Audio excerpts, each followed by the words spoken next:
Qual é a verdadeira boa notícia que Jesus veio dar?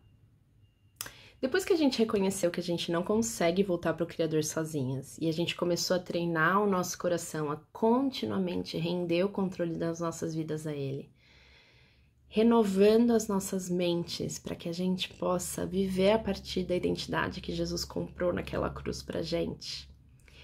Agora o próximo passo é reaprendermos o que significa a boa notícia que Jesus veio dar e como sermos sustentadas e movidas por essa boa notícia diariamente.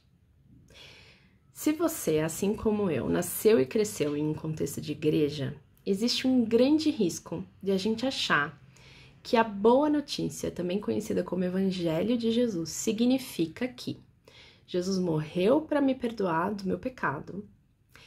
E agora que eu aceito Ele no meu coração, eu posso chamar Deus de Pai e ter um relacionamento íntimo e pessoal com Deus. E eu tenho agora a vida eterna depois que eu morrer. Quando Jesus voltar, Ele vai levar todo mundo para o céu e eu vou junto. E o Evangelho provavelmente também foi ensinado para você, assim como foi ensinado para mim, como sendo algo que a gente ouve uma vez, quando a gente aceita Jesus, lá no começo da nossa caminhada cristã. E depois a gente parte para outros assuntos muito mais profundos do caminho. Mas será que é isso mesmo? E se eu te dissesse que Jesus não veio só para nos perdoar dos nossos pecados, nos dar acesso pessoal a Deus e um ingresso para o céu depois que a gente morrer? E se eu te dissesse que o Evangelho de Jesus, a boa notícia que Ele veio nos dar, é muito maior do que isso e que essa boa notícia é capaz de revolucionar a sua existência?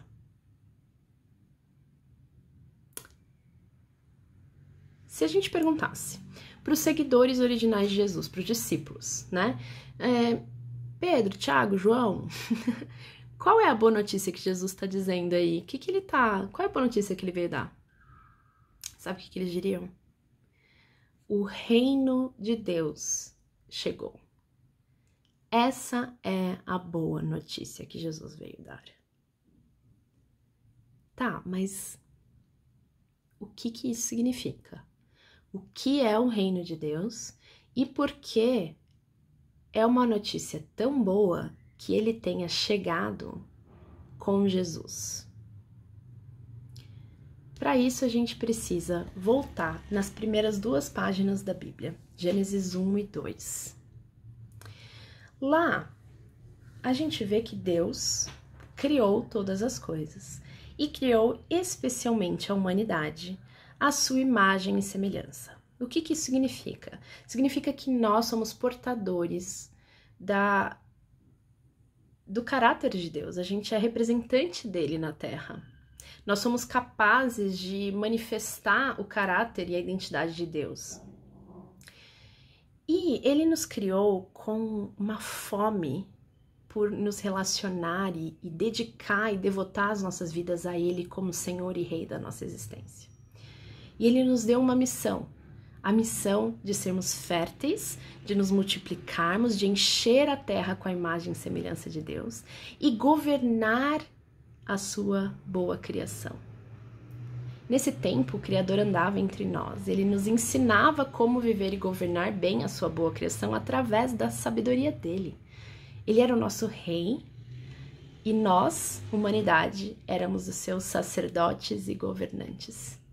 Sacerdotes porque nós éramos os responsáveis por levar a palavra e a bênção de Deus para a criação e por trazer de volta os louvores a essa sabedoria extrema que ele nos deu para criar e cultivar e guardar as coisas.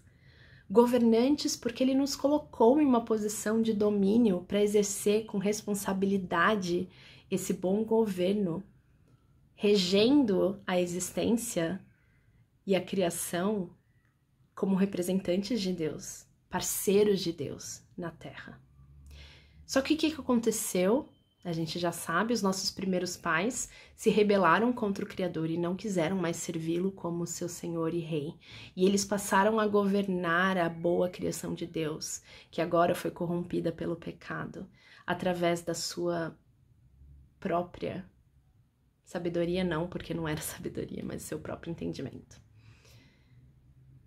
E aí, em Gênesis 3, Deus começa a sua missão de resgate dessa boa criação e das suas boas criaturas.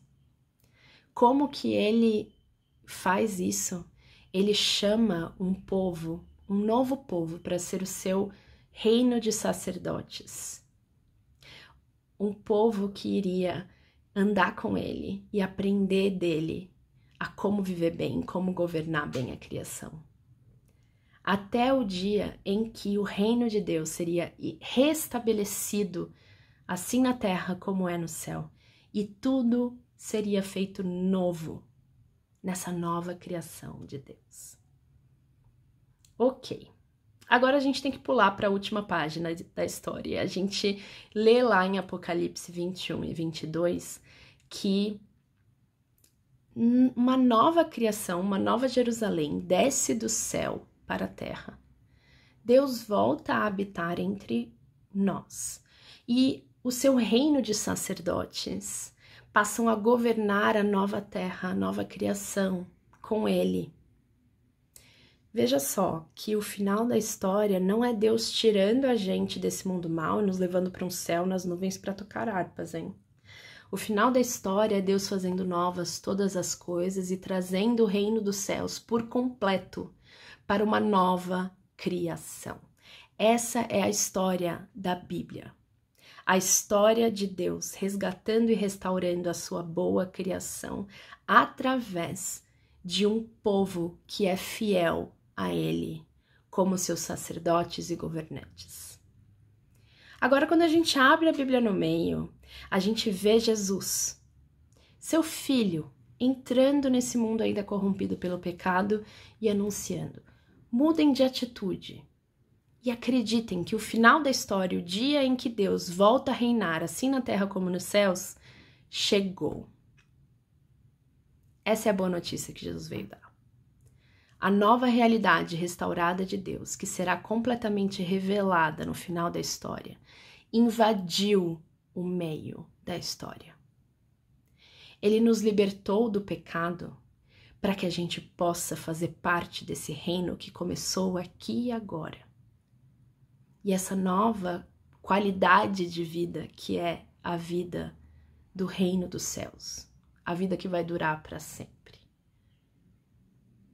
Manifestando essa nova realidade e herdando o reino eterno de Deus quando ele voltar para revelar o seu reinado.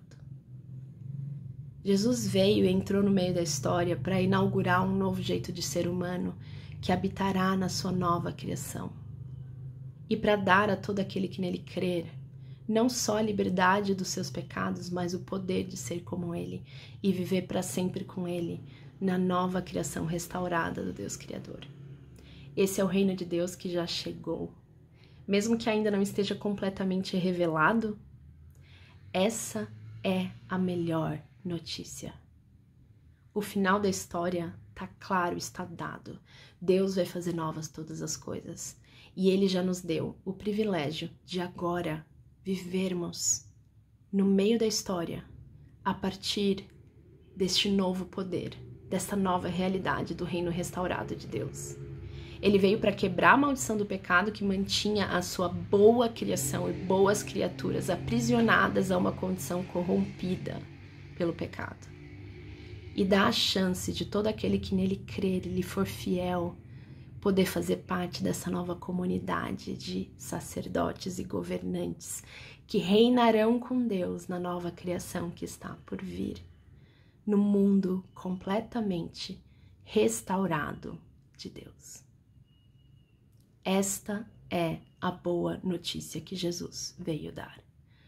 O final é bom e a gente já pode experimentar a condição de vida restaurada que vai ser plenamente alcançado lá no final, a partir de agora. Você quer fazer parte dessa história? Essa boa notícia revoluciona a nossa vida. O reino de Deus é chegado. Lá no nosso material de apoio, na prática de hoje, a gente vai meditar um pouco nessa realidade do reino de Deus chegado, na boa notícia que Jesus veio dar de que agora Ele reina sobre todas as coisas e que o final é Ele reinando e tudo sendo restaurado. E aí a gente vai se render a essa boa notícia e vai praticar, viver a partir dessa boa notícia, viver a partir dessa esperança de que o reino já chegou e que um dia ele vai ser plenamente revelado. Espero que seja uma boa prática. Até amanhã.